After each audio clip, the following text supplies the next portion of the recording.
Hello everyone, Assalamu alaikum. I hope that wherever you're joining us from, you and your loved one are safe and healthy. Welcome to the sixth webinar of our knowledge building series on reclaiming adl and ihsan in Muslim marriages between ethics and law. This is the last one of the year and most of you might be exhausted with all the Zoom webinars and calls. So really thank you for joining us from all over the world. We're honored by your presence and really appreciate your questions and reflections that you shared throughout the last webinars.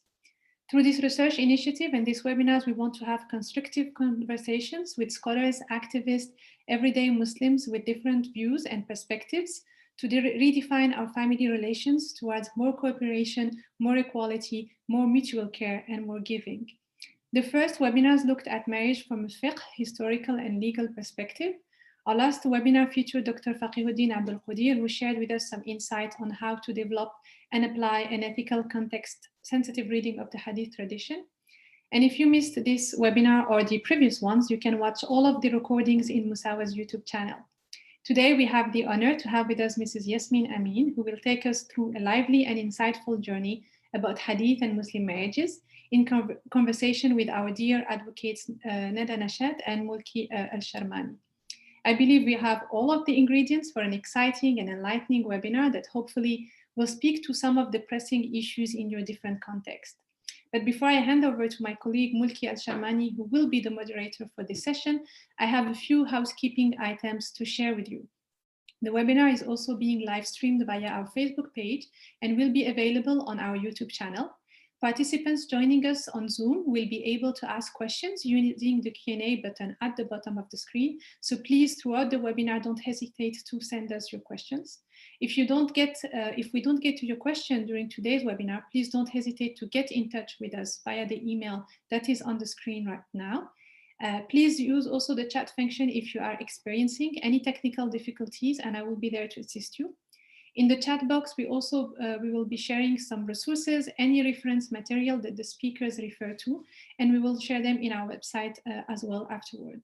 If you are tweeting or posting about the webinar, please don't hesitate to tag us at Musawah on Twitter and at Musawah Movement on Facebook and Instagram. Now let me introduce you to our moderator. Mulki Al-Sharmani is Associate Professor of Islamic and Middle Eastern Studies at the University of Helsinki. She's also a member of the Knowledge Building Working Group at Musawah, and she's the author of numerous publications on gender issues, family law, and Islamic legal tradition. We are very happy to have Mulki here moderating this discussion. Thank you, and now I'm going to hand over the webinar to you, Mulki. Thank you, Sarah Jan. Welcome everybody. Welcome our audience from all over the world. Like Sarah said, this is our sixth webinar. And for those of you who are joining us for the first time, I just want to share a few words about the research initiative under which these webinars are being organized. It's our new research initiative at Musawah called Reclaiming Adl and Ihsan in Muslim Marriages Between Ethics and Law. And it builds on our previous research project where we were deconstructing, tracing, and critiquing the foundation of gender inequality in Muslim marriages, particularly in our Islamic legal tradition, through the two important juristic concepts of qawam and wilaya. In this new initiative, what we're trying to do is to reconstruct. We're trying to explore alternatives from within our tradition to explore the space, the frameworks for marriages of equal partners, Muslim marriages of equal partners, and our approach is holistic. So we engage with the Quran and the different genres of our Islamic interpretive tradition, usul al-fiqh, the tafsir, the exegesis, family laws that are drawn from fiqh, history, Islamic history, to look at the lived practices in the past, and certainly, of course, the prophetic tradition.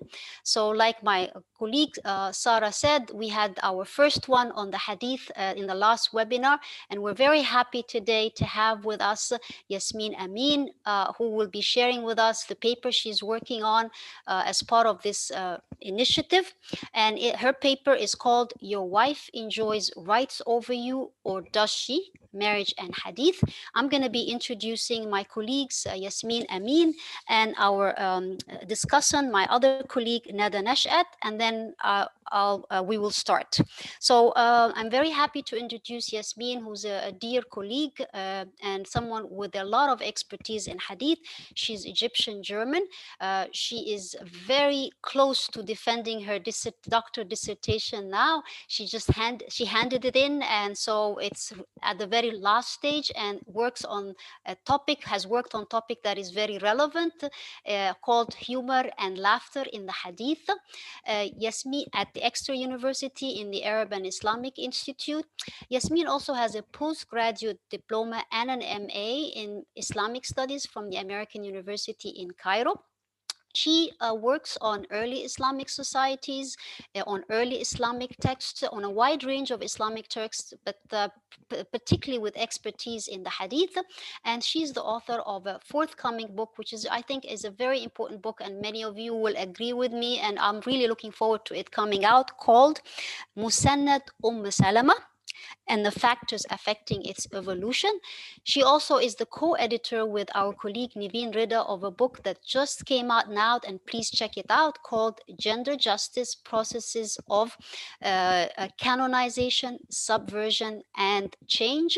And in that edited volume also has contributions from a number of our colleagues whom we collaborated with, as well as like Umayma Abu Bakr, and also a very distinguished group of scholars working on Islamic studies, so do check it out.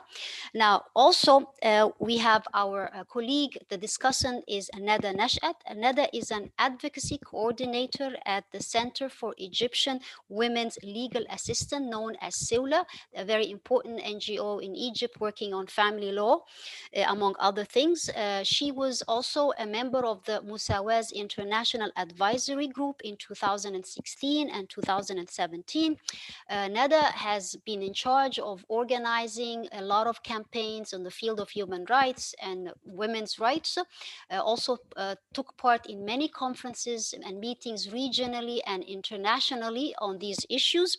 And she has also lectured on in this field in very reputable universities, among them Harvard and Columbia. Nada has a degree in physics as well as in law. I want to welcome my colleagues, Yasmin and Nada. We're happy to have you both with us. I'm really looking forward to a very rich and insightful discussion. The way we're going to do the webinar is like every time. We like it to be interactive. So I will be addressing some questions to Yasmin, and through her responses to these questions, she will give us a sense of her paper and her argument. And then Nada will have a chance after that to comment, to ask. We'll have a discussion among the three of us. Then, dear audience, we will engage with your questions. So please remember what Sarah said and make sure that you put your questions in the Q&A part underneath. So welcome to both of you, Yasmin and Nada. And Yasmin, let me start, and you can also prepare your PowerPoint if you like. Now we can start sharing it, and then I'll start with the first question. And maybe we can go to the first title. So Yasmin, here's our first question to you. So often, you know, the scholars working on gender issues in the Islamic textual tradition perceive the Hadith as a problematic, right? But in your paper and in your work, you see the Hadith actually as providing a corrective to the hierarchical model of marriage in Islamic legal tradition. So my question to you is twofold. First of all, how do you understand the way Hadith is perceived as a problem for gender issues? And secondly, what is this methodology? Give us a sense of the methodology or the approach you are proposing, and how can it be a corrective to the hierarchical model of marriage? The floor is yours, Yasmin. Thank you. First of all, thank you for having me. And my methodology is actually from a Muslim feminist, even though Muslim feminists always pointed out that almost every hadith, every aspect of the hadith literature is very problematic. They list numerous hadith reports as untrustworthy. They dispute particular narrators, question hadith authenticity, and call for re-evaluation in more egalitarian ways. And many feminists argue that women lost in the hadith what they gained through the Quran. So I chose a methodology, and they were attacked for that, for not being traditionally trained, for not using the traditional methodologies, and disregarded hadith. But we have a verse in the Quran that whatever the apostle gives you, take it. So this has always been interpreted to mean the hadith, even though it's questionable whether it means the hadith only or whether it means other things. But anyhow, in the tafsir literature, it's been interpreted as the hadith. So working from within the tradition means that we cannot discard the hadith, even though it is problematic. And my starting point is, why do we focus on authenticity only? And with this, I used the methodology of Baba Gashtovasa in her piece, in her article, The Mothers of the Believers in the Hadith. And she analyzed traditions by women and about women to share the symbolic function within Muslim reasoning of these hadith, and taking the validity of the narrations at face value, disregarding the authenticity issue. Her argument was, the very existence of these accounts show that they must have been accepted by at least a segment of the society of the believers, because they were collected. And as the hadith were accepted by some community members, they can be used for analysis and for the information found in them. Using the hadith, but changing the rules is what she did. How did she change the rules? And this is what I'm doing as well, by asking new questions. For example, why were these statements preserved in the canonical texts and compendia?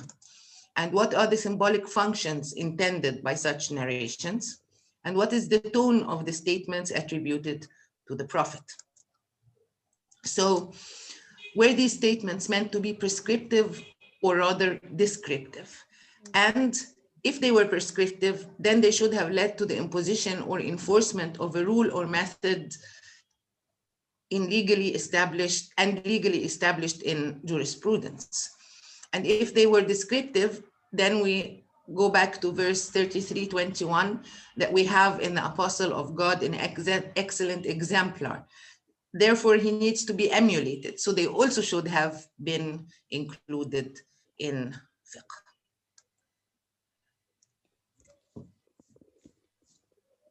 Okay. Okay.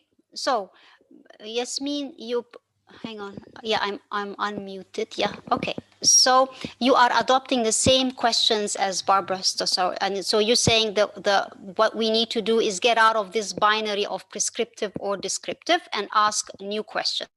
Very good. We're going to come back to this point again. Now tell us a little bit more about your methodology. Apply it, demonstrate it. How would you apply it in order to come up with new readings specifically of marriage from the prophetic tradition, and the possibilities of spousal relations that are based on equality, equal dignity, care. Give us a sense, tell us more about your methodology and how you would apply it as well, and give us concrete examples. So my starting point was two different images of marriage. So in the Quran, we have a totally positive and amazing image. Women and men are garments for each other. They were created from the same. They find rest in one another. There is love and compassion and mercy between them, and all of that. But then we turn to fiqh, and it becomes a sort of a sale. The man pays dowry for legal sex. Maintenance paid to the wife in form of, clothing her, housing her, feeding her, etc., is based on tamkeen, which is her sexual availability. And the rights are gendered. So it's mostly men's rights, what the wife needs to do, and so on and so forth, and rarely what the man needs to do. of course, he needs to do things as well. It's not just women have responsibilities and men have rights. So the picture was skewed, and I decided to look into the Hadith and the prophetic example to see about his marriage. So marriages. So in the Hadith, we find that the hierarchy of duties puts housework as a woman's responsibility. But the Prophet's example is totally different. Aisha was asked about how the Prophet was at home, and she replied, he used to serve us. In another Hadith, she said, he mended his own clothes, mended his own shoes, washed his own garments, milked the goat, and helped with the dishes. So there are plenty more examples, but for the sake of timekeeping, we can address this in the Q&A. But the prophetic example shows that household duties were not only for women. And also, he has a lot of other statements, like, for example, when he was asked about the wife's right over her husband, and he said to feed her when he eats, to clothe her when he clothes himself, not to be mean to her, which is not a concrete thing, but rather an abstract right. So even her emotions are considered, and not to abandon her except within the home. So if he's upset with her, he shouldn't embarrass her in public. It's just between the both of them to keep her dignity and so on. Also, Abdullah ibn Umar narrated that he heard the Prophet say, everyone is a shepherd and is responsible for his flock. And then there is a whole list of who is responsible for what. And among them is that the woman is a shepherd in her husband's house and is responsible for her flock. So she is as responsible as the man, even though the man is, not really specified, that it just says is a shepherd in his family and is responsible, but so is she. So it's a mutual thing. And then also the fiqh kind of focuses on the sexual needs of the man, but even the woman is acknowledged to have sexual needs and needs for fulfillment. So Abdullah ibn Umar was a companion who was known to be fasting every day and worshiping the whole night and reciting Quran and doing extra prayers and all of that. So when he got married, his father asked his wife how he was treating her. And she said, he's an excellent man, but he has not slept in my bed, and he hasn't even removed my veil since I came to him. So his father then goes to the Prophet and asks his advice, and the Prophet calls him and he says, fast and break the fast, pray and sleep, because your body has a right over you, your eyes have a right over you, and as a showstopper in the end, your wife has a right over you.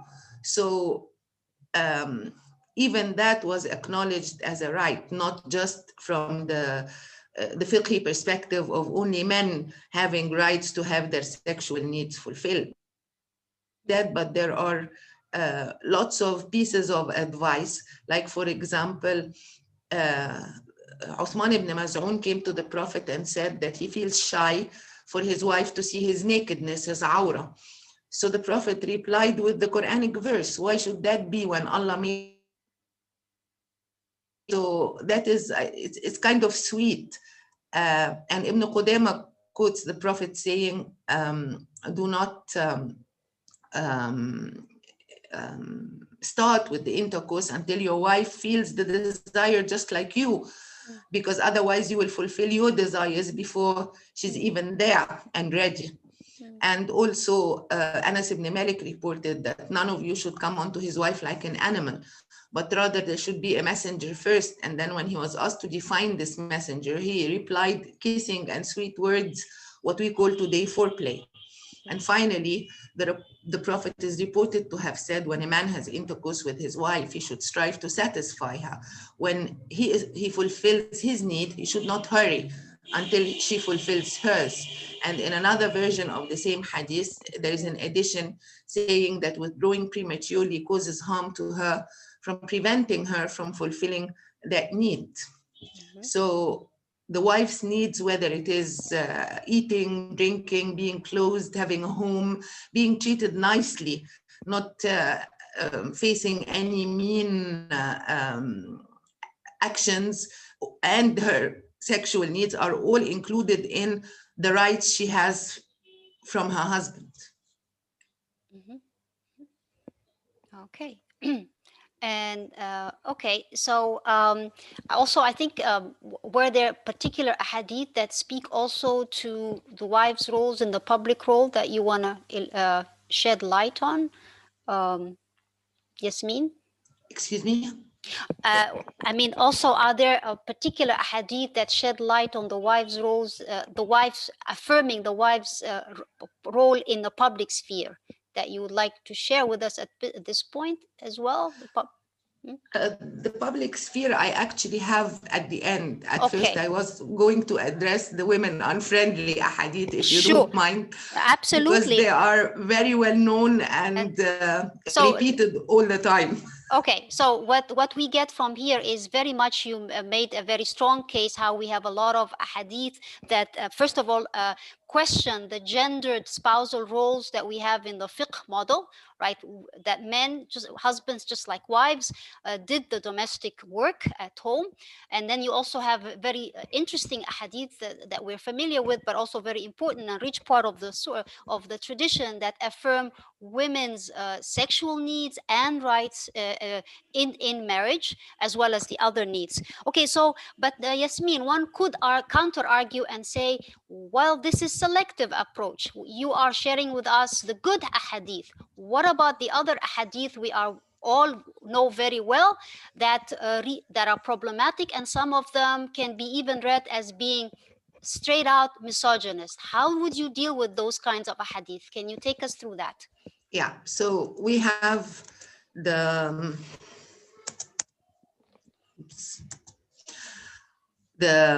women, I'm asking, why did the women-friendly narration not translate into the fiqh rulings, but the women-unfriendly ones?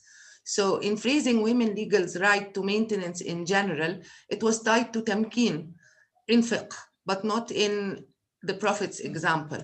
And also in articulating her rights to sexual fulfillment, this was also not, it was completely disregarded in fiqh.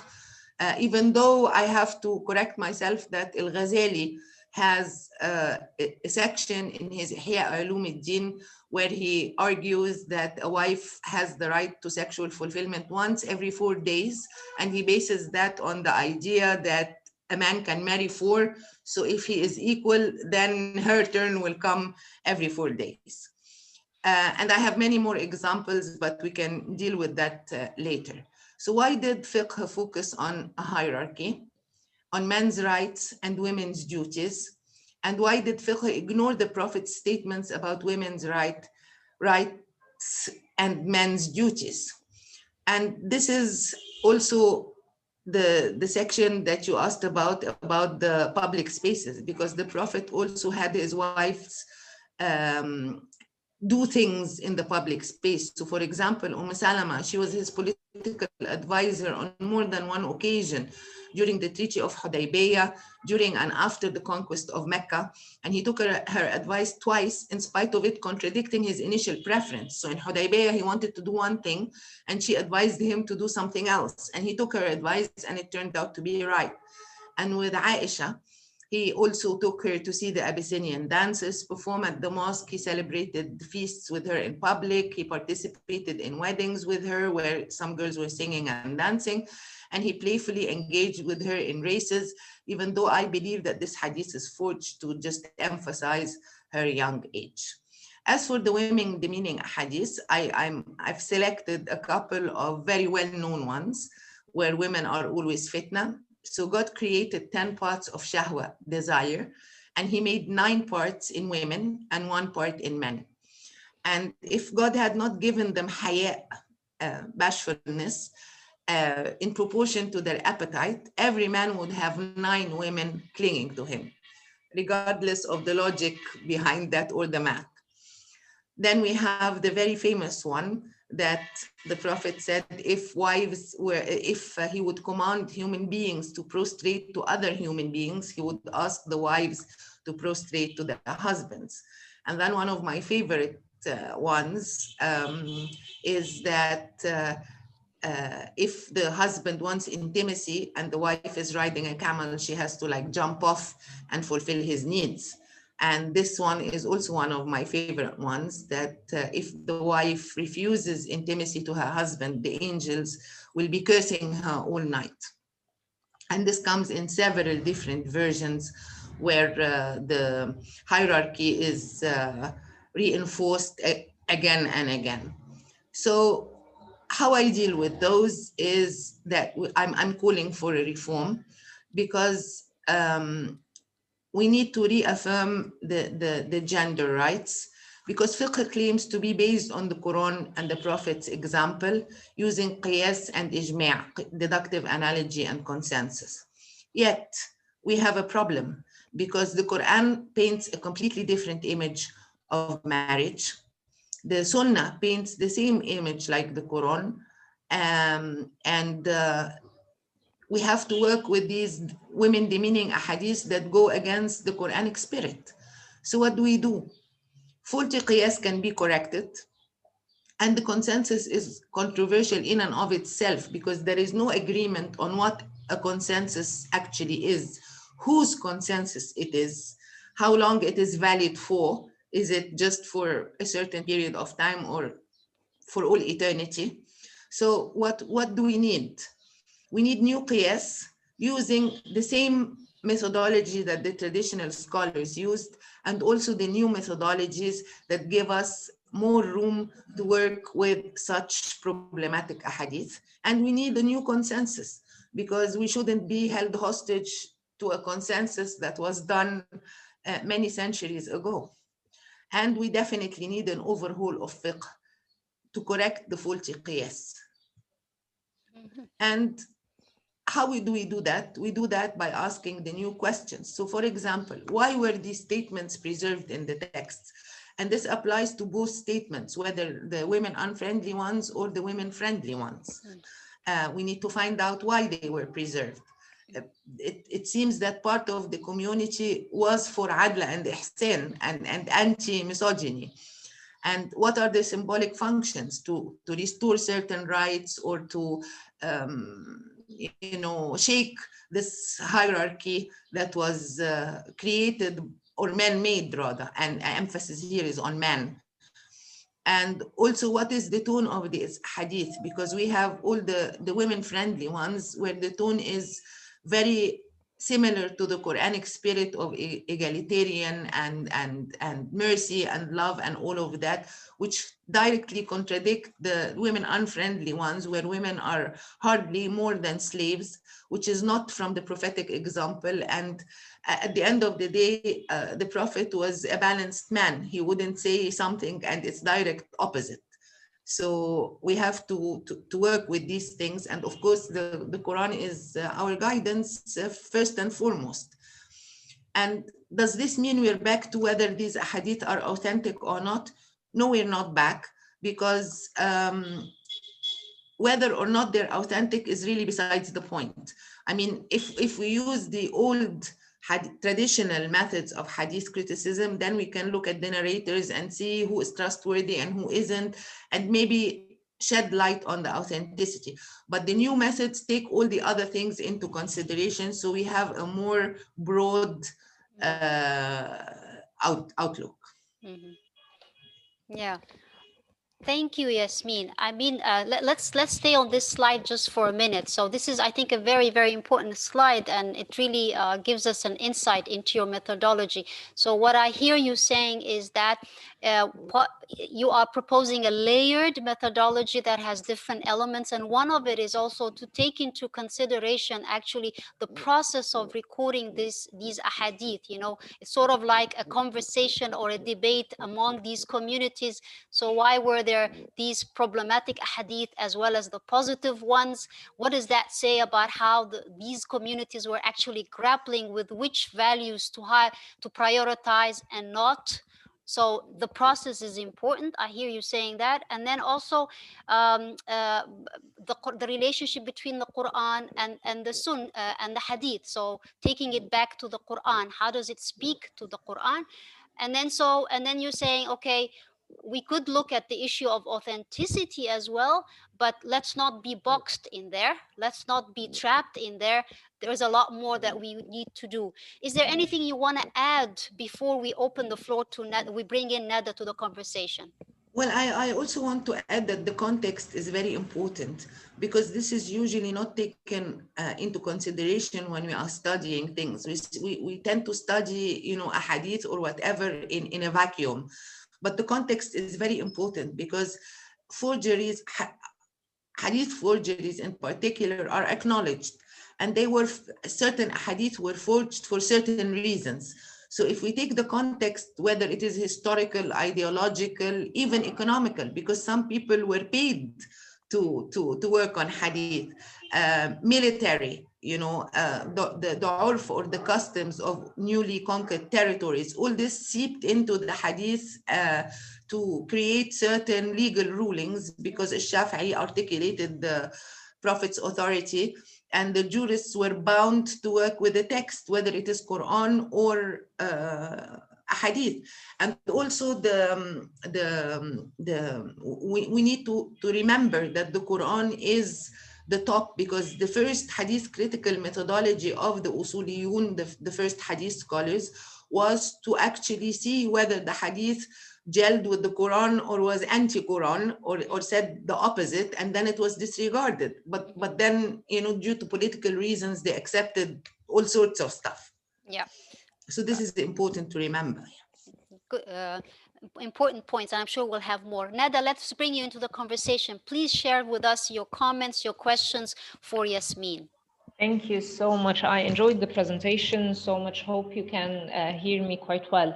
So I do have several comments actually and questions based on this brilliant presentation. One of which is that how it always fascinates me how people usually, whether political groups or normal people, using a hadith, using the hadith in Quran in their own interests, their own maslaha in that sense. So for example, when you were speaking of the hadith on the shepherd, kullukum ra'an, this particular hadith is always used actually against women, because I know you put it on the good side, but it's used against women because it puts her, first of all, it takes us back to the question of hierarchy in the family, who has the power.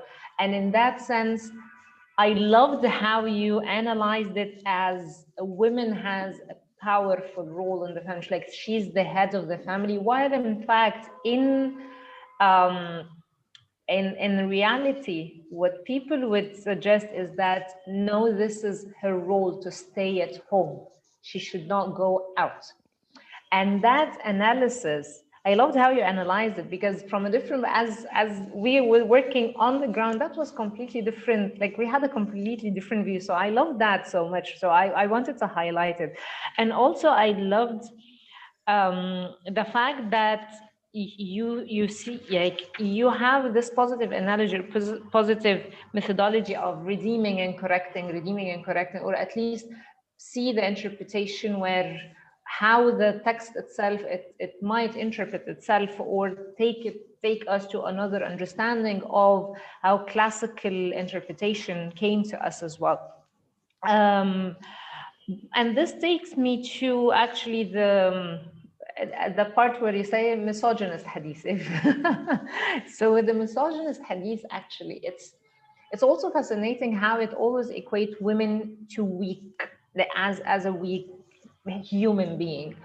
And I believe it has sort of liking to the society, even today in the 21st century, where people still want to see women as weak human beings. She cannot be a judge. She should not have a say in her sexual life. She should not have a say in her own family because she's weak, based on hadith number this and this and that. And this is always fascinating because we have the other kind of hadith where people would use it to say that Islam is, as a religion, it's an amazing religion, it supports women, but on the other side, when they choose certain hadith or certain philosophy to put it in the laws, they will use the misogynist hadith, which is it's really mind-blowing. It's very, like, it puts a lot of question on how laws are being made and how families are being built actually in our society.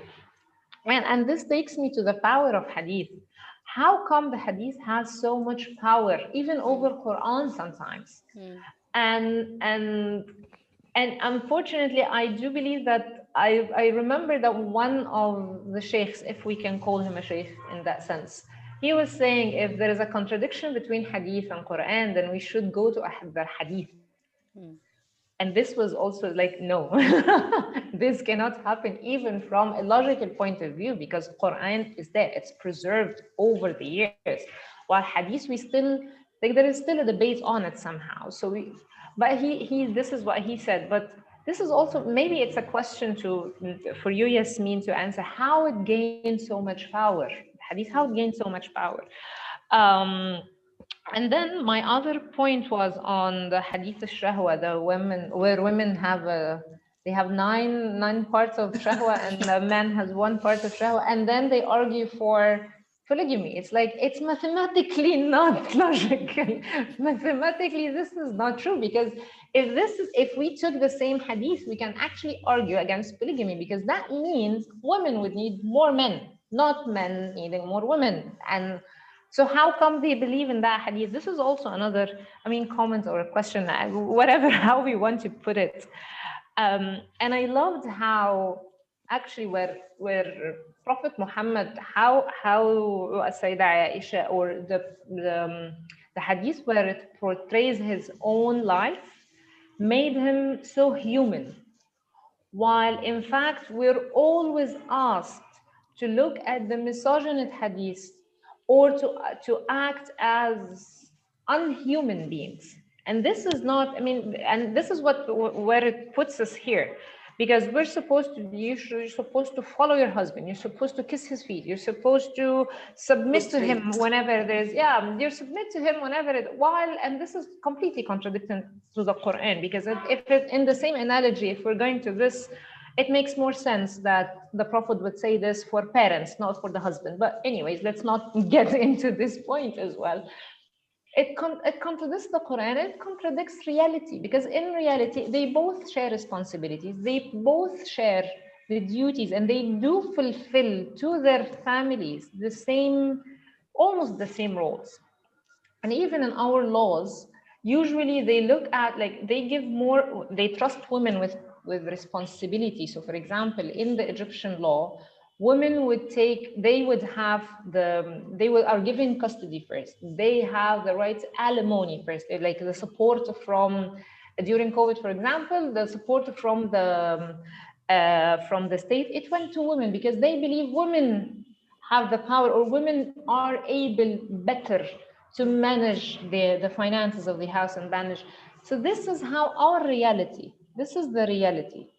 But then we have the religious scripture somehow, or the hadith in that sense, and it says the other thing, and this is what's creating the fuss in the society, if I can call it so, currently. And yeah, I don't want to take so much time, because I know that there are more questions that will come in the discussions, but these are my main points right now, and I hope to hear from you, Yasmin. Thank you so much again for the amazing presentation. Thank you, Musawah, for this. Yeah, and Yasmin, thank you, Nada. And Yasmin, I want to add just a question also that you can take on, and we have some time for the discussion among us before we bring our audience in. So I want to pick up on the point about that Nada said about the power of the hadith. So often there's this argument also, you need the hadith to explain the Quran. The Quran sometimes is ambiguous on certain things. It's from the hadith that we learn how to pray exactly, right? And my question is then, is it also perhaps part of the corrective methodology that you are developing? Would it be relevant to it that also looking at all these ahadith, is it a critique against the atomistic reading of Islamic text? That's often a critique that we hear in the tafsir. You just read this verse and its interpretation and that verse, but you don't bring them together. Do you see, is your methodology taking you there? Are you saying also the problem is we read this hadith and we forget that one? So what would you say to that? And is that part of what you're trying to do as well? And then, so Yasmin, share with us some of your comments and questions, responses. Yeah. Please. Thank you very much, Nada, for your comments and observations. I love the part about the Shahwa Hadith because this is exactly the point. I mean, if the woman has 9 parts of Shahwa, but they kind of caught on by saying, but God also gave her haya, to offset that. But they shot themselves in the foot with that, yani. Anyhow, so the hierarchy in the family is very important for the patriarchy because the man needs to be in charge. So this reflects in all sorts of readings. I mean, you can see it in the tafsir of the verse about qiwama and to discipline your wives and all of that. But then I defer to Umayma, who wrote a fantastic article about the development of qiwama and its meanings and its changed meanings throughout time. So I'm not going to get into that. But Karen Bauer also wrote a very interesting book about the hierarchy in the Quran, which is actually not a hierarchy because this leads us to the power of women, whether it's in the household or not, because in the Quran you have so many examples of powerful women. You have the Queen of Sheba, who is very powerful, and she's better than her advisors who are men. She is right in what she wants to do. And not following their advice. You have Musa's mother who took charge and tried to save him by throwing him in the river. You have also the verse about in the chapter of Maryam that men are not like women, because in that particular case only a woman could have performed this miracle of giving birth to a prophet. A man would have been useless in that point. So the men are not like women is giving women more power than men in that instance.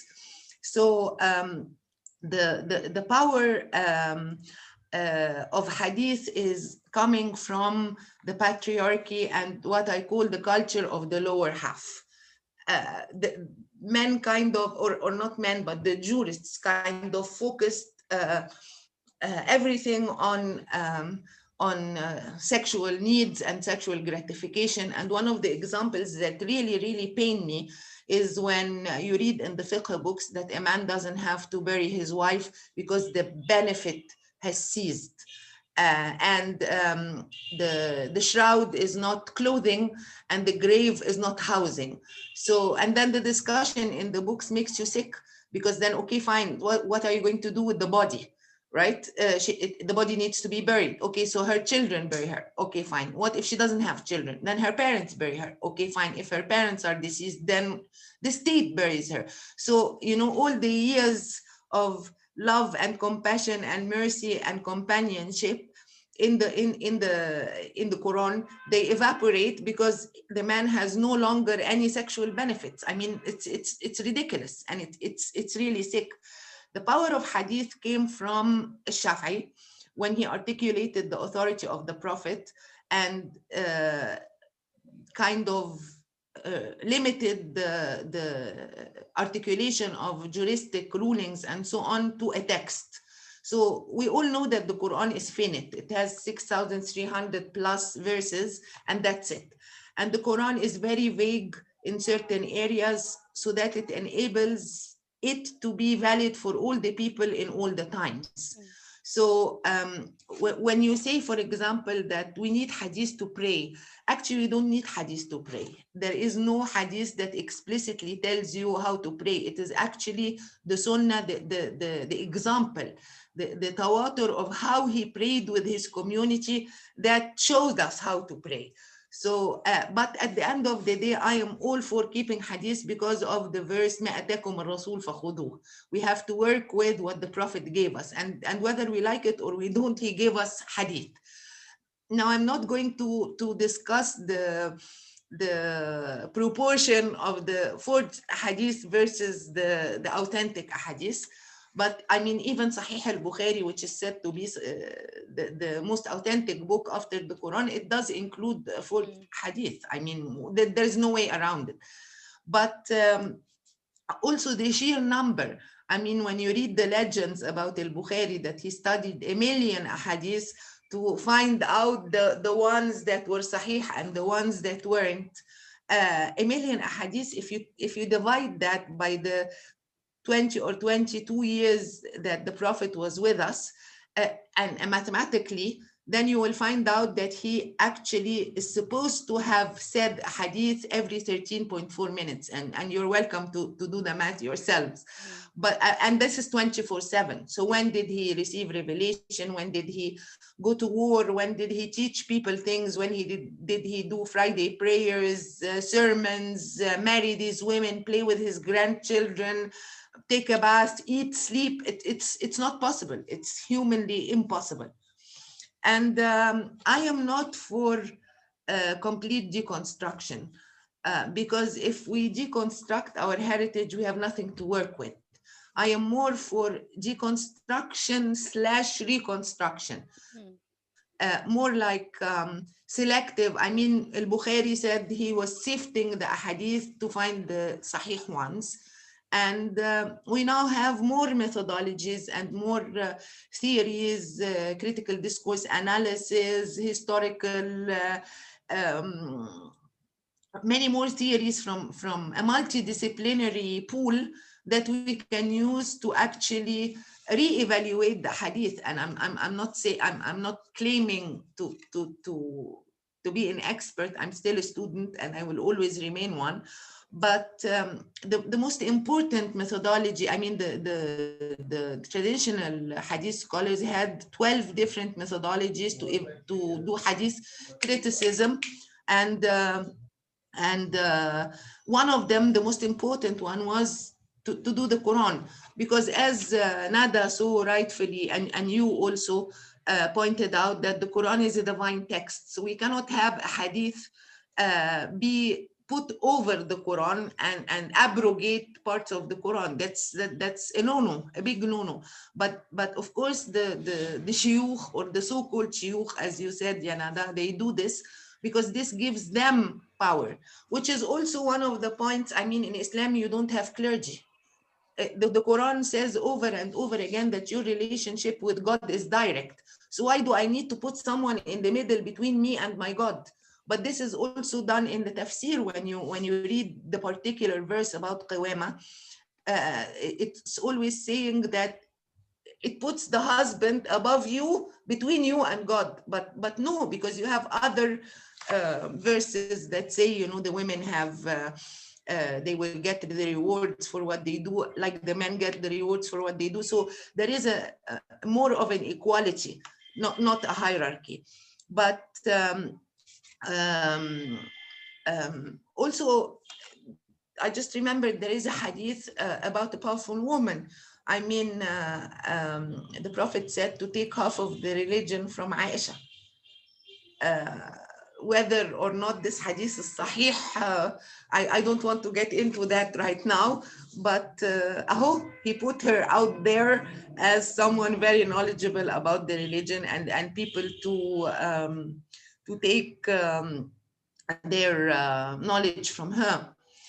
As for emulating the Prophet, this is also very problematic because, I mean, the Quran tells us to emulate him, but then everything in the Islamic tradition created a demigod out of the Prophet, and it put him on a pedestal way up there that we can't even reach his toes no matter how much we try. So humanizing the Prophet like he is human in the Quran. The Quran says over and over that he is one of us, he is from your community, he is human. And why? Because we are supposed to emulate him. But in his biographies, there are so many miracles ascribed to him to make him superhuman, to make him a demigod, even though the Quran is actually critical of that. وَاتَّخَذُوا مِن دُونِ اللَّهِ أَرْبَابًا.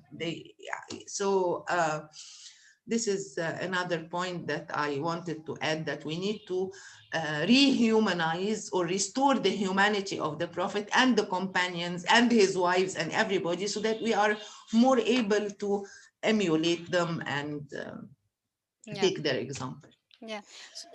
So Yasmin and Nada, so Yasmin, some of the points that you made now, and maybe we can have a quick discussion among the three of us, is the first, you noted this idea of also the problematic of what has been called sometimes in the scholarship as the Hadithification of the Sunnah. So the Hadith takes over the Sunnah, and you say it's not just about what he said, but his example and what we know about it. That's true. But so the idea is that the Hadith also includes, or like the Sunnah, generally speak, it's maybe then the problem is how the understanding of Sunnah itself, how it evolved, and it became very much focused on Muhammad said this, hence end of story, right? But then I want to take you back to the problem of two other things, your methodology. So you're saying you're very much interested in working from within the tradition. You said there were 12 ways that these early Hadith scholars worked with, and for you, the very hierarchy one, the top is also taking it back to the Quran. To what extent the Hadith speaks to the ethical and the key universal messages of the Quran on a particular issue. But then there's also the other methodologies. There's also the part, sometimes this Hadith can be forged. Maybe the Hadith has more to do with what was happening, what were the concerns at that time when it was recorded, and what was the issues happening at the time when it was recorded. So maybe if you could speak a little bit to how you maybe not prioritize, but how do you see the relationship between the different elements of your methodology? And I know this is work in progress, so you're still working it out. And if you want to speak to that point, and also I want to invite Nada also, perhaps if you have some reflections to share. So Yasmin, think about that just a little bit, and I want to bring in Nada first. Nada, is there anything you want to share with us? Yes, actually, it's also a question to Yasmin. Because when you're talking about how to reevaluate the Hadith, it just also, I had the same issue of asking who is going to evaluate the Hadith or reevaluate the Hadith.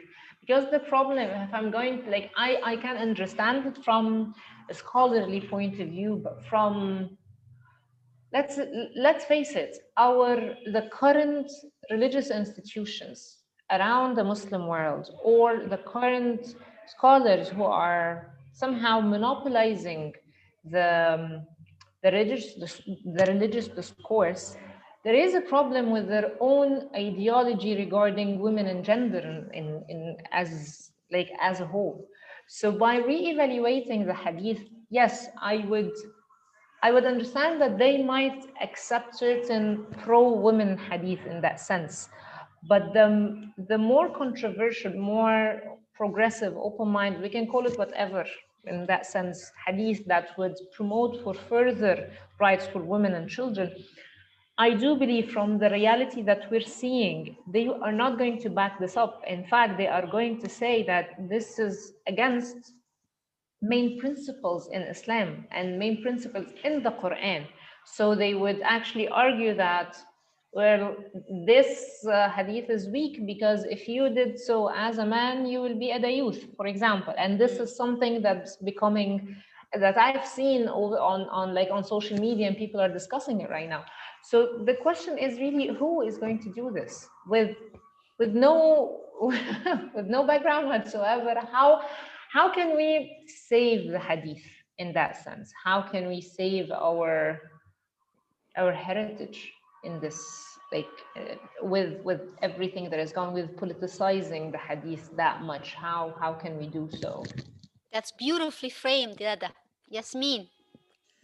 This is a very tough question. I really have no clue who can do this. But what I want to say is that there are a lot of people working on Hadith today and devising new methodologies, and also using the old methodologies, reviving the old methodologies that were buried because they want to keep the status quo. That is one thing. The second thing is, this is done not because the religious institutions want to, have a bad view of women. Actually, no, they want to keep their power. Because if you look at it, they always tell you, you cannot read the Quran, you have to read the tafsir. But the tafsir is theirs.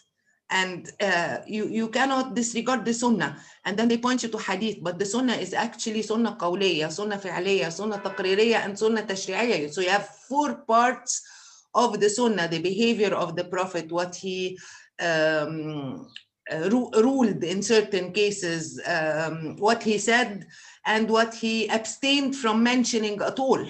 So you have different things, but when people tell you the Sunnah, they always mean the Hadith, even though it's not. The Sunnah is much more comprehensive than that. And this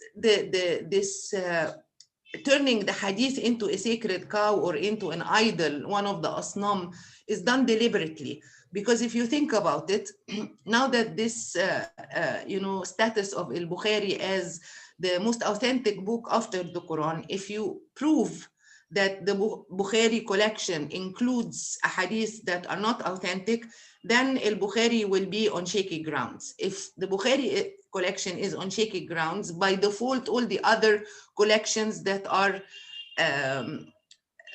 below in the hierarchy will be on shaky grounds. So you will have to reevaluate the hadith, whether you like it or you don't.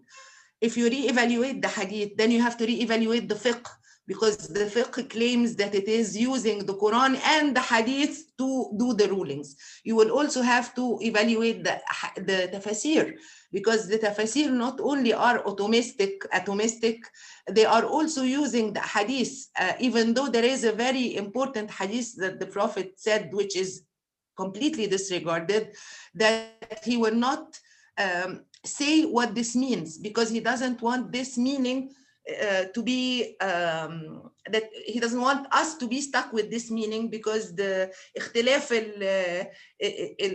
is a rahma. Disagreement or having more than one perspective is a mercy. So he didn't want us to be stuck with one interpretation till the end of time. So then you will have also the asbab al-nuzul, the genre of the occasions for revelation. This will also have to be re-evaluated, because it's entirely built on a hadith. Like, there is the verse about the Prophet making something haram or prohibiting it for himself, even though God made it halal. You have 4 different backstories in the asbab al-nuzul for why this verse was revealed, but they can't all be true. I mean, one of them is true, and they're all based on hadith. So this will mean that everything will fall. Basically, there will be a domino effect, and you will have to start to reform everything and reconstruct everything. The only thing that will not fall and will never fall is the Quran, which is why the Usulis had this as their most important criteria in hadith evaluation. But as I mentioned, they had 12 different methodologies, but these have been buried now. You hardly use them. So you have one person who worked on, for example, the Aqidah. The creed says you need to believe in all the angels and all the books that came before and all the prophets that came before, and so on and so forth. So he worked on, and they all worked on Sahih al-Bukhari, by the way, because it was such a big deal before it was canonized. So they found a hadith in there that violated the creed. For example, you have this famous hadith where Azrael comes to take Moses because his time is up, and Moses refuses, and he has a fist fight with the angel of death, and he causes his eye to be damaged, and then he gets into a haggling contest with God how much more time he needs, and so on and so forth. This is so anti-aqidah, you can't believe it. You have also another methodology that dealt with obscenities, because the Quran asserts that the Prophet was of the most sublime hadith, but you have so many hadith Yasmin, you're breaking up for us a little bit. describing Satan and so on and so forth in very obscene terms. You have analogy using linguistics, like for Nasser, but it was used as a political leader, which only became accurate during the Umayyad Empire. So you have 12 different methodologies that criticized a hadith found in al-Bukhari, and you have people removing 17 hadith all the way up to Daraqutni, who removed 199. But they don't tell you this anymore. So Yasmin, you're breaking up for us a little bit. What I am calling for is to look back into our own heritage. These things. Yasmin, you are breaking up a little bit. Let's make sure that your internet works, and then perhaps we move on now. Is there one final thought you want to say, Yasmin? Can you hear me? Before, yeah, go ahead. The only thing you're breaking up a little bit.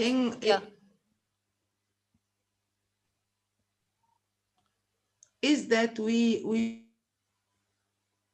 shouldn't really, this is. You're breaking up a little bit, Yasmin, so we didn't get that last part. The only thing is what?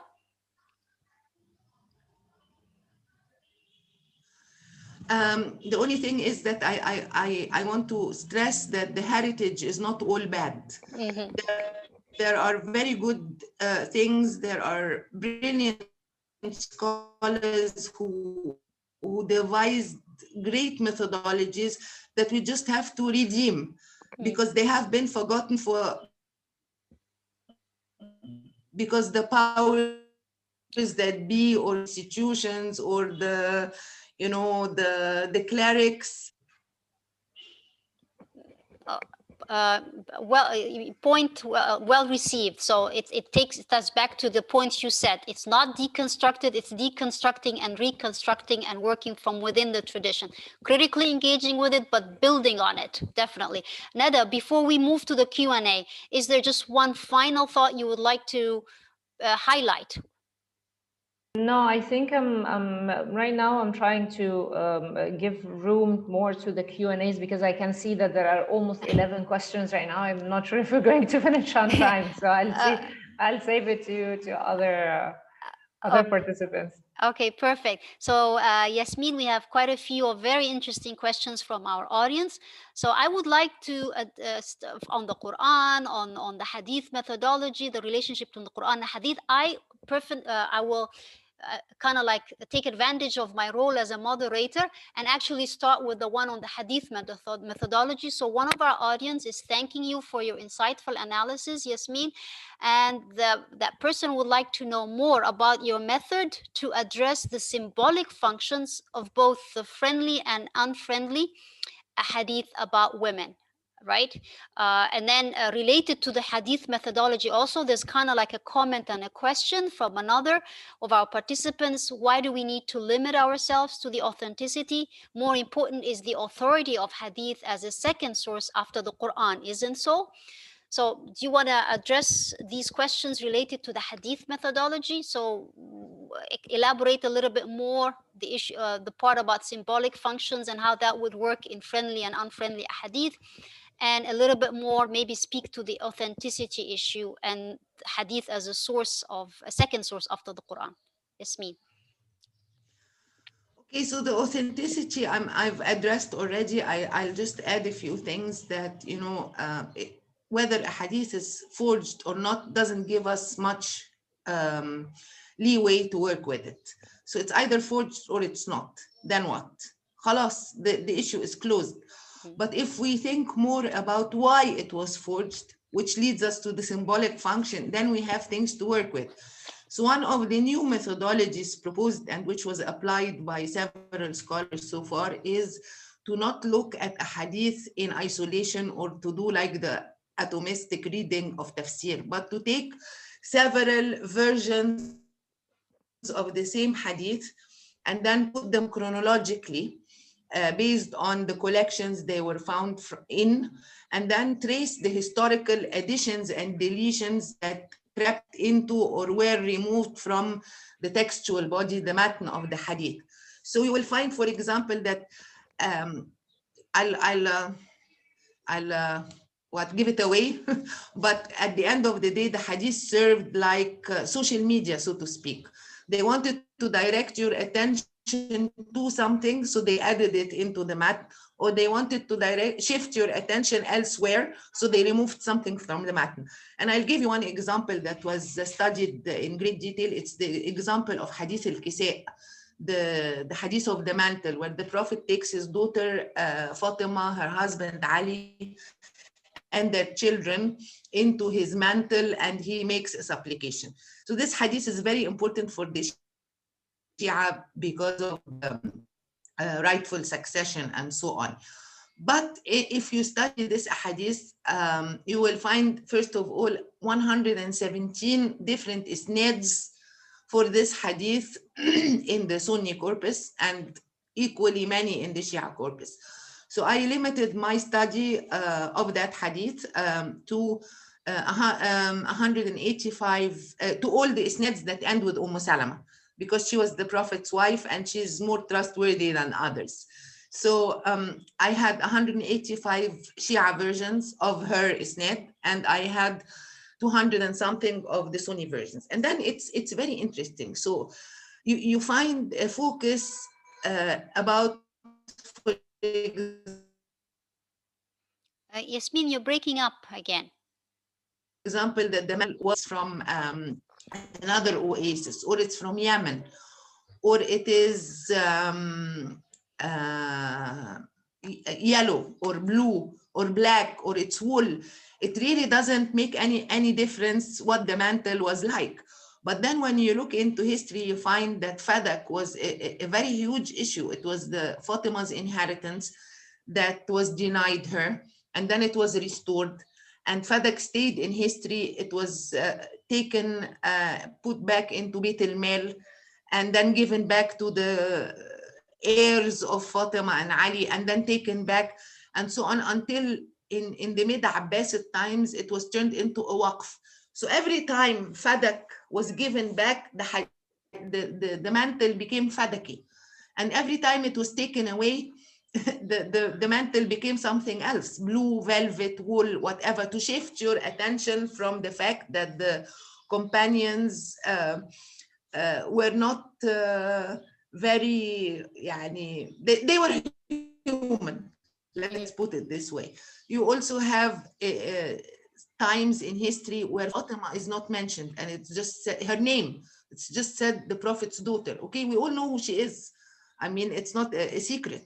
But why? And then when you look at the time period where this happens, you find out that this was during the Mongol invasion, and fiqh al-nisa, the fiqh of women, was very strict. Women shouldn't be seen, shouldn't be heard, shouldn't leave their house so as not to be raped or kidnapped or sold into slavery or what have you. So even Fatima had to vanish. She didn't, she wasn't allowed to even retain her name.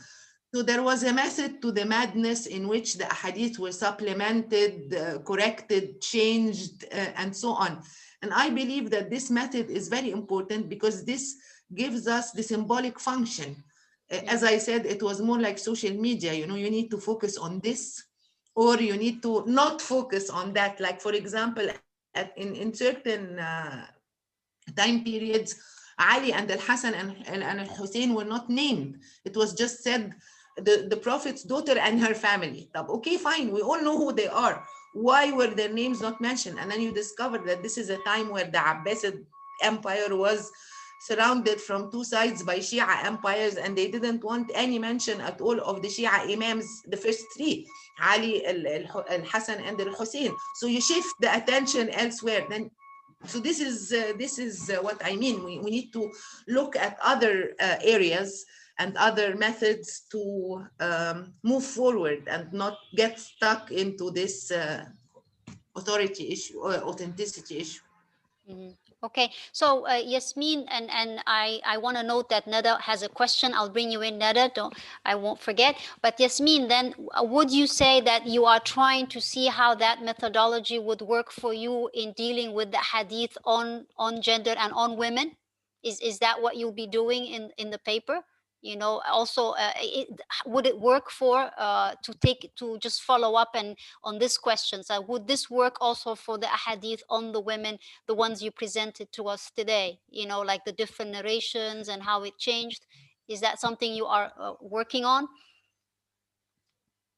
I'm probably not going to include the different versions or variants methodology in the paper I'm working on, because it's too big for this paper. Because I mean, a hadith, I told you, the Hadith al-Kisa had 200 plus Sunni versions and 185 plus Shia versions, and that from only one narrator, when you have 117 different isnads. You see, right, it's a huge project. But I mean, technically, in principle, this is an avenue of research where you can actually see the development. How did this come about? You have a hadith being women friendly, and then you end up with a whole host of hadiths where women are nothing, right, barely slaves. Yeah. right. Okay. So a question about the hadith and the Quran, and Nada, I'm noting. Don't worry, I'll bring you in. So just to give some space for the audience. So Yasmin, one of our audience is thanking you for analysis, and they are pushing back against your argument that you say the Quran provides an ideal view of marriage compared to the hadith. But what about that verse 434? That talks about disciplining wife. You know, how do you do that? And this colleague is also saying, and perhaps that verse is complemented by a hadith that we know of, that reports that Aisha narrated that the Prophet struck her. Also, another question related to the relationship between the hadith and the Quran is that, okay, the examples of the Quranic women in the Quran that you mentioned are important. The Quran refers to many women, but there's only one woman that is named in the Quran, Maryam. So does that say something about how important women are to the Quranic worldview? So what I sense from these two questions, broadly speaking, is that pushing you back against this idea that there's this ideal image of marriage and also of egalitarian gender relations in the Quran. Should we be revisiting that? What would you be your answer to that? Maybe ideal was a bad choice, but I mean, when you compare it to the fiqh, it's definitely ideal. That's what I meant. But then if you look at the terminology, for example, the Quran always addresses the wife and the husband as zawj, indiscriminately. When it addresses women in particular, it calls them sahibatu.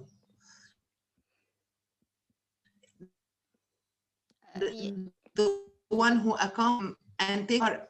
When spouses are mentioned, the terminology is very nice terminology. But then when you look in fiqh, even when they talk about wives, كانت تحته, was under him. You know, this is very demeaning. It refers to the sexual position, and it comes from a Quranic verse because it suited them. So in the Quranic verse, it's talking about that two prophets had wives under them, and these two prophets are Noah and Lut. So they were under them because they were married, but they were under them were disbelievers. They did not believe in their husbands. They did not believe in the message, and they actually were they were under them physically. But then this term, yes, a Quranic term, but abused Quranic term, went into fiqh, and it became like so. And then also when you look at the terminology describing intercourse, for example, all the words are or most of the words are rather demeaning. And this is not the case in either the prophetic examples and the prophetic, some of the prophetic ahadith, and it's not the case in the Quran either. Mhm. Does this answer the question? Yeah, so Yasmin, do you want to speak very quickly to the point about the hadith reported from Aisha that the Prophet struck her? That was part of the question as well. I know this hadith, but it didn't say it struck her. It says it pushed her. This part about pushing her is taken out of context because the beginning part explains why. Not that I condone that, and I need to look into the isnad of that one to find out whether it is authentic or not. But anyhow, the story goes that she woke up in the night and she didn't find him. So she went out looking for him and she found him walking, and she walked behind him. She followed him, and then he turned around and he told her to go back to bed and not to follow him. So she pretended to go back, and then she followed him again. And this happened 3 times. And in the end, he just pushed her and he said, go back to bed. This is a real story of the hadith, or at least the complete story of the hadith. But then you have other hadiths saying that he never struck anybody, not even an animal. So you need to look at both together, because as I said, he was not schizophrenic, doing everything or saying everything, and it's opposite. So if you have 2 conflicting narratives, you need to look into more of who narrated this, when it was narrated, and so on and so forth. Okay, so we've got 8 minutes. Nada, very quickly say your question, and before Yasmin answers it, I'll also share some questions from our audience. Yes, Nada, what's your question? Yeah, so I had so many questions, but I'll try to limit it to one. So just one, do you think that in what we're doing right now, whether in our work and in field, or you as a scholar, do you think that we're using the human rights standards that we know now into evaluating the work of the hadith and the Quran and the verses and all the interpretation? Do you think that this interpretation that we have based on our understanding of what is a constitution, what is law, what is human rights, and we're bringing this into the hadith, that we're not trying to take it from the hadith? Is my question clear? Like the fact that we're trying to impose a certain thing rather than try to extract the idea from the hadith itself. What do you think about that? Because this is something I felt, or some people might argue against how we work in this, especially people who work with religious text and with reality as well. Okay, that's a very good question, Nada. And then Yasmin, I'll just share a couple of questions. I'll put them together because they're kind of related. So this comes from 2 of our colleagues in the audience, and it's and because I lost you. Can you repeat the question, because my internet broke. Okay, just to rephrase Nada, and Nada, let me know if I got it right. So Nada's asking, okay, are we imposing something on the hadith when we, as people who are activists and lawyers and people who are trying to reform, whether legally or to change people's norms, since also we draw on human rights, the framework, and equal citizenship rights, do we sometimes, is in our approach, is there a problem of imposing certain values, certain understanding on the way we use hadith and draw on the hadith? And then I hope I got it right, Nada.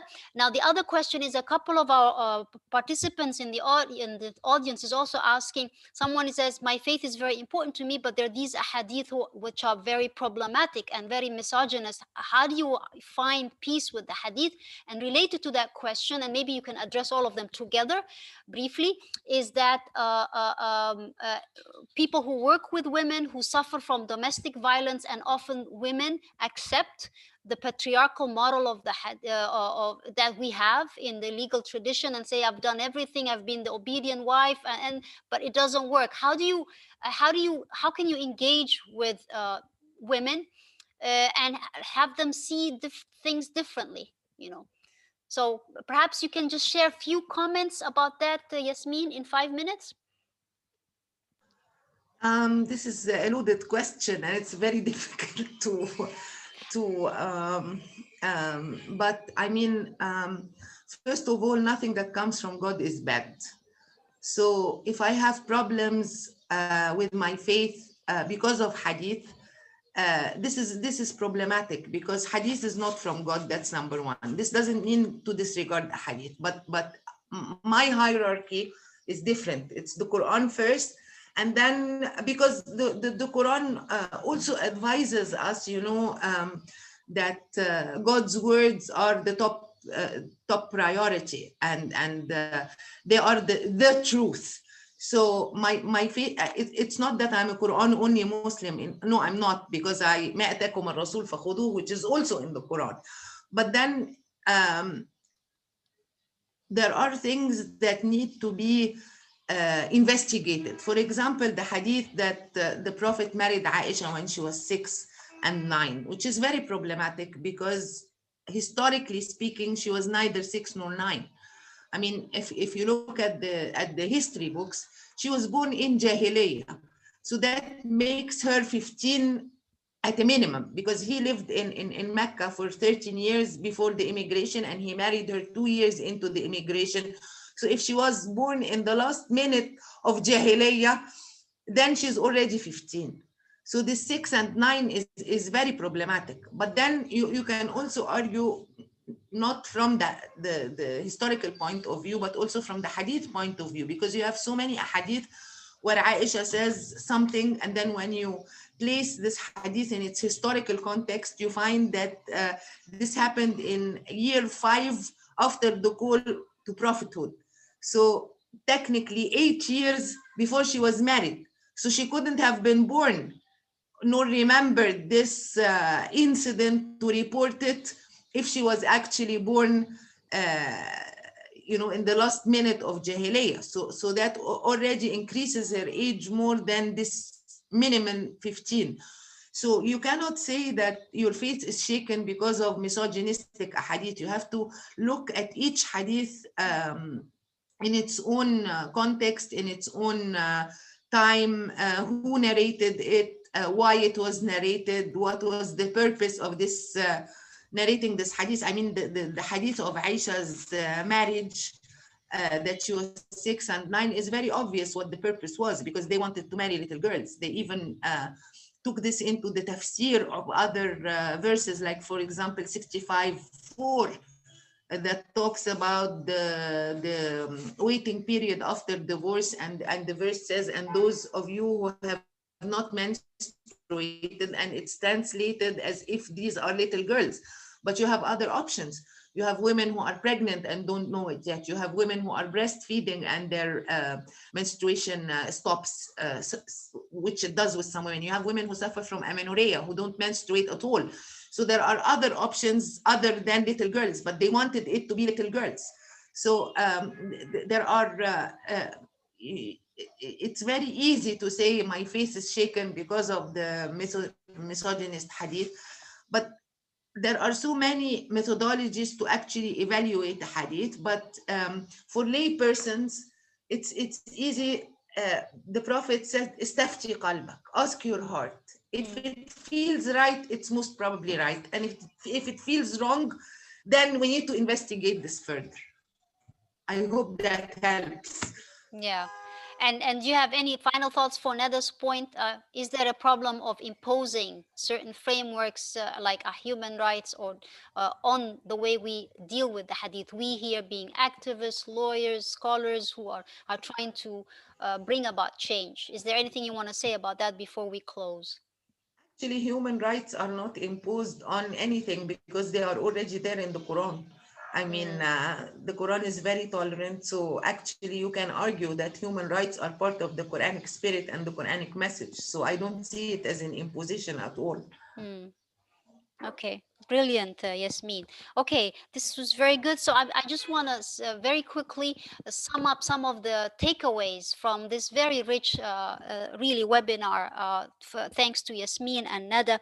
So the part about your methodology, Yasmin, so what comes out clear and loud to me is that for you, you're very much committed to the goal of deconstructing and reconstructing, not just critiquing, but also providing an alternative from within the tradition. This is something that also we as scholars and activists in Musawah, we are very much committed to. You know, this is something we are working on. So I think that is perfect. And some of the, I felt like your presentation today sort of like gave us hints here and there. So we're really looking forward to the paper because related to that methodology, you were saying there are these 12 ways that these early Hadith scholars or that they worked with that we can build on, that takes us away, that doesn't only confine things within this is Sahih, this is not, but there's more. And one of them is also even the how does the Hadith speak to the Quran? How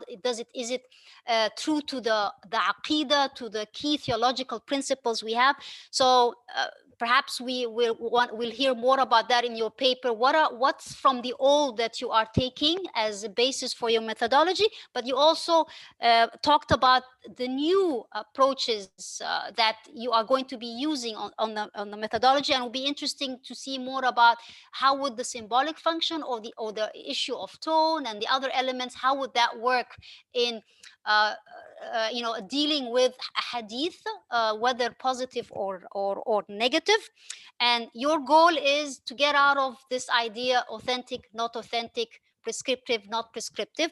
So the methodology part, I think you really gave us kind of like bits and pieces of very interesting things that we'll get more of in your paper.